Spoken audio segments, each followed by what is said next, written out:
Hello students, welcome back to my channel. Today we will learn about basic concepts of set theory, topics, index sets, laws on algebra of sets, De Morgan's law and its proof. We will also learn about Cartesian product of sets and product of sets. Let's get started. अब हम index set समझते हैं. Basically, for any non-empty set T, there is a property that for all T belonging to T, there corresponds a set C T. जैसे कि अगर हम example देखें, T is equal to A, B, C, D. So A element के corresponding set CA exist करेगा, B element के corresponding set CB, C element के corresponding CC and similarly CD. ये सारे सेट्स कॉरस्पॉन्ड कर रहे हैं T के एलिमेंट्स को A, B, C, D. इसीलिए हम T को क्या कहते हैं? Index set. कि यहाँ से यहाँ पे इंडेक्सेस आ रहे हैं और ये A, B, C, D को क्या कहते हैं हम? इंडेक्सेस. और अब इन सारे जो सेट्स हैं CA, CB, CC, CD, इन सब के कलेक्शन क्या क्या कहेंगे हम? Indexed family of sets. वो हम कैसे डिनोट करेंगे? जैसे कि सपोज A है, A is equal to CT such that T belongs to T, where T is our index set. ठीक है. अब हम बात करते हैं आर्बिट्रेरी यूनियन ऑफ सेट्स की, और सिमिलरली हम बात करेंगे आर्बिट्रेरी इंटरसेक्शन ऑफ सेट्स की.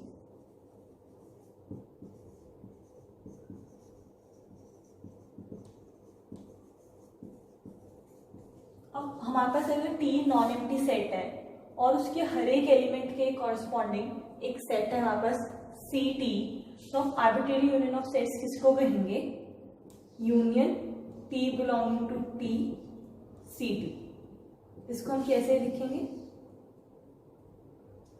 X such that X belongs to CT for some T belonging to index set. और ऐसे आर्बिट्रेरी इंटरसेक्शन ऑफ सेट्स को कैसे लिखेंगे? T belonging to T CT is equal to X such that X belongs to CT for all T belonging to T. इसमें union है तो CT में जितने भी सारे इसके इस सेट्स में एलिमेंट्स होंगे वो सारे यहाँ पे आएंगे, और आर्बिट्रेरी इंटरसेक्शन में सिर्फ वो एलिमेंट्स आएंगे जो हर एक सेट में प्रेजेंट होंगे. अब हम एग्जांपल से थ्रू समझते हैं. जैसे कि हमने T ये ले रखा है, CA हम लेते हैं 1, 2, 3, 4, 5. CB लेते हैं हम 6, 2, 4. CC लेते हैं हम 7, 2, 4, 8 एंड CD लेते हैं हम 1, 2. तो हम इसका यूनियन देखते हैं, arbitrary union of sets. CT is equal to, पहले हम CA के सारे एलिमेंट्स लिख लेंगे 1, 2, 3, 4, 5. देन CB में चेक करेंगे जो इसमें नहीं है. 6, 2 ऑलरेडी लिखा हुआ है, 4 ऑलरेडी लिखा हुआ है. 7, 2 ऑलरेडी लिखा हुआ है, 4 ऑलरेडी लिखा हुआ है. 8. CD 1, 2 ऑलरेडी है. तो हमारे पास ये हो गया आर्बिट्रेरी यूनियन. हमारे पास आर्बिट्रेरी इंटरसेक्शन सिमिलरली कैसे होगा?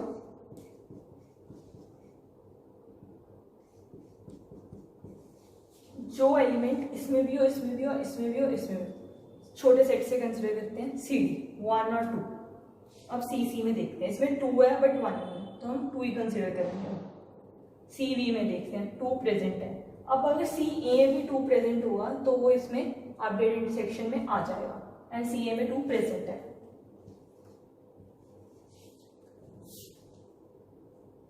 तो इससे हमें पता लग गया कि यूनियन में तो बस इन सब के यूनियन देखने हमने, जो हमारे पास इंडेक्सिंग के थ्रू सेट्स बने हैं। फिर टी ये था, इसके हमने ABCD एलिमेंट्स थे, उसके थ्रू हमने सेट्स बनाए और उनका यूनियन और इंटरसेक्शन देखना है, उसको कहते हैं arbitrary union of sets and arbitrary intersection of sets. अब हम laws of algebra on sets देखते हैं। पहला है हमारे पास commutative.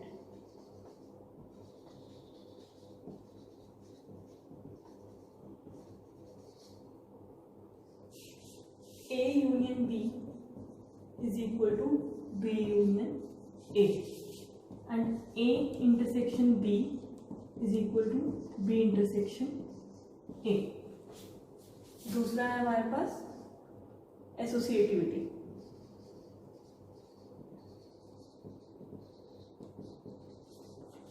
A union B union C is equal to A union brackets B union C. Similarly, A intersection B brackets closed intersection C is equal to A intersection brackets B intersection C। Third है हमारे पास distributive.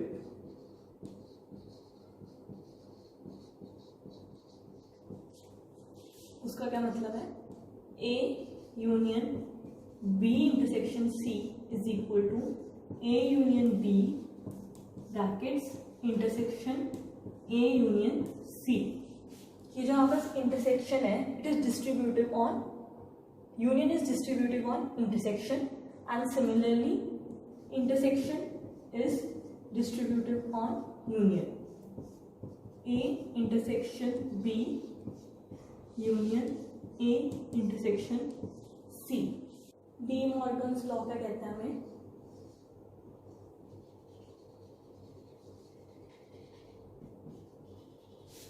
कि A union B का complement is equal to A का complement intersection B का complement, और दूसरा part क्या है इसका, A इंटरसेक्शन B का complement is equal to A का कॉम्प्लीमेंट यूनियन B का कॉम्प्लीमेंट। इसमें जो यूनियन इंटरसेक्शन है वो इंटरचेंज हो जाते हैं। हम फर्स्ट वाला प्रूफ करके लिखते हैं। अब दो सेट्स को इक्वल प्रूफ करने का क्या मतलब है, इस सेट को इसमें कंटेन करना है, इस सेट को इसमें कंटेन करना है। अब अगर हमें ये शो करना हो कि S is contained in T, तो हम क्या शो करते हैं, X, S का एलिमेंट लेंगे और उस X को हम T में शो कर देंगे, तो S is contained in T। हम सिमिलरली ऐसे करेंगे, let X belongs to A union B का complement which implies and equivalently, वैसे हम स्टेप्स रिवर्स कर देंगे तो यहाँ पे पहुंच जाएंगे। X does not belongs to A union B। अब X A यूनियन B में नहीं है, इसका क्या मतलब है, ना ही X A में और ना ही X B में है।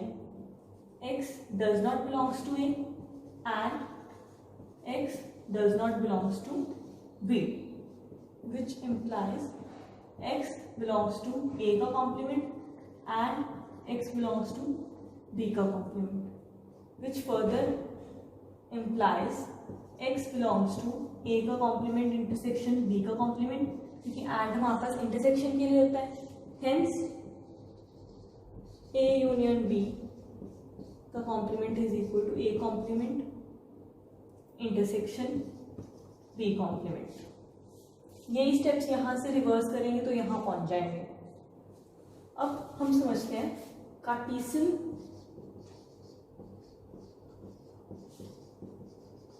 प्रोडक्ट ऑफ टू सेट्स क्या होते हैं।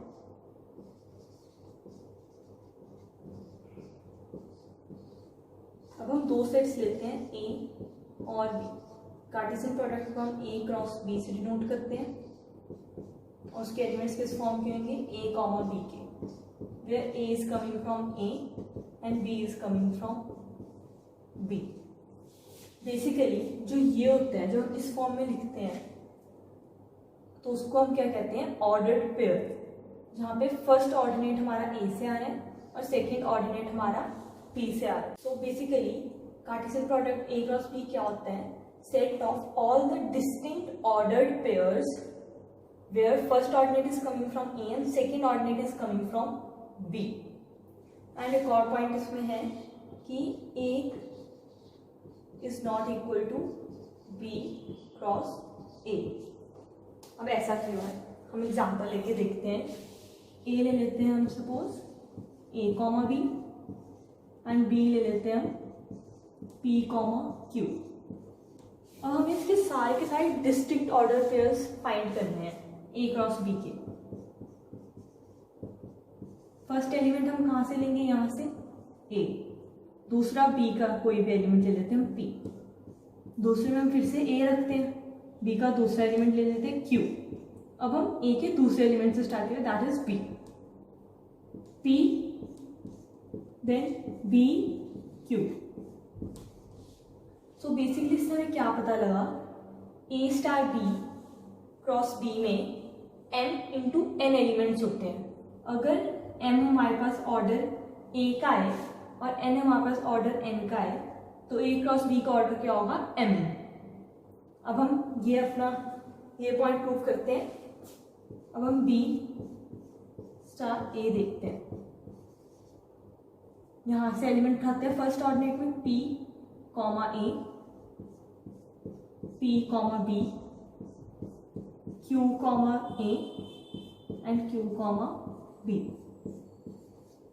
अब जब ऑर्डर्ड पेयर्स में लिखते हैं तो दो elements A B is equal to C D तभी होंगे if and only if A is equal to C and B is equal to D.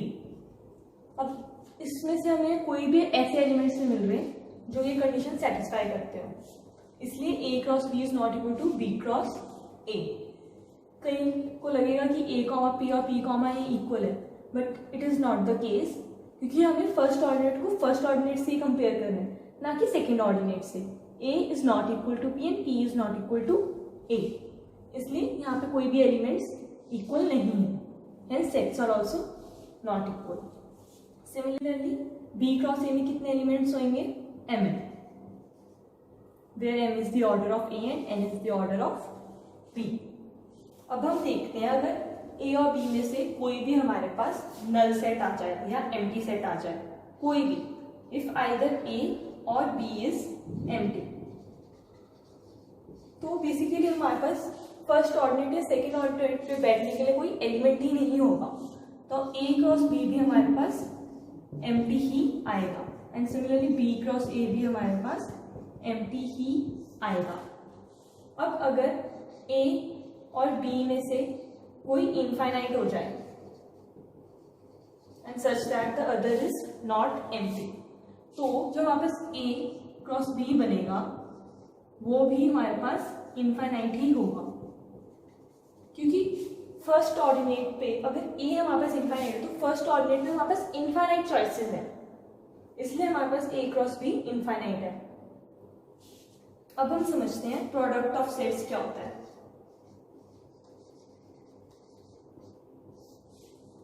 अब अगर हमारे पास सेट्स हैं A1 टिल AN,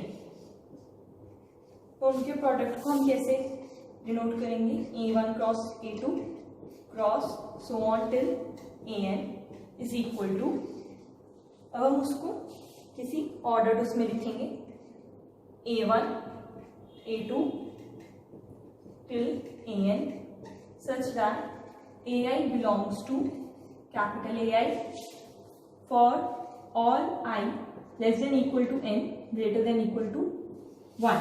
बेसिकली जो फर्स्ट सीट पर बैठा है हमारे पास एलिमेंट वो A1 का एलिमेंट होना चाहिए, सेकेंड सीट पर जो बैठा है वो A2 का एलिमेंट होना चाहिए। सिमिलरली जो लास्ट सीट पर बैठा है वो हमारे पास AN लास्ट सेट का एलिमेंट होना चाहिए। एंड अगर बीच में से हम कोई भी ले लें ए आर सेट, तो वो आर्थ पोजीशन पे यहाँ बैठा होना चाहिए उस सेट का एलिमेंट, तो हम उसको कहेंगे प्रोडक्ट ऑफ सेट्स।